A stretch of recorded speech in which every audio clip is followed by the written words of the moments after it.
Hey everyone. Welcome back. Today, we're diving into a crucial topic for all car enthusiasts and DIY mechanics: how to tell if you have the wrong valve clearance. This can lead to serious engine issues, so let's get started. What is valve clearance? First, let's quickly cover what valve clearance is. Valve clearance is the gap between the engine's valves and the rocker arms.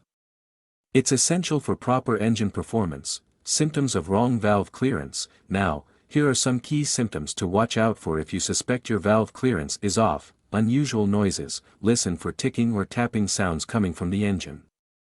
This could indicate that the clearance is too tight or too loose. Loss of power. Do you feel a lack of power or acceleration?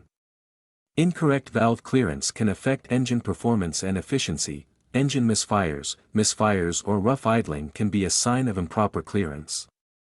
If the valves aren't sealing correctly, it can lead to poor combustion. Increased emissions. Have you noticed your vehicle failing emissions tests? Wrong valve clearance can lead to incomplete combustion, increasing harmful emissions. Overheating. Lastly, if your engine is running hotter than usual, it might be due to valve problems. Incorrect clearance can cause overheating. How to check valve clearance? If you're experiencing any of these symptoms, you might want to check your valve clearance. Here's a brief overview of how to do it. Gather tools. You'll need a feeler gauge, a wrench, and your vehicle's service manual. Remove engine cover. Start by removing the engine cover to access the valves. Rotate the engine. Turn the engine to the correct position as specified in your manual. Measure clearance. Use the feeler gauge to measure the gap between the valve and rocker arm.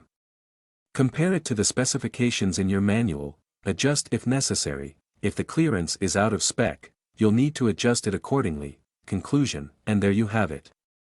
If you suspect you have the wrong valve clearance, keep an eye out for these symptoms. Always refer to your vehicle's manual for specifics, and don't hesitate to consult a professional if you're unsure. Thanks for watching. If you found this video helpful, give it a thumbs up, subscribe for more car tips, and leave your questions in the comments below.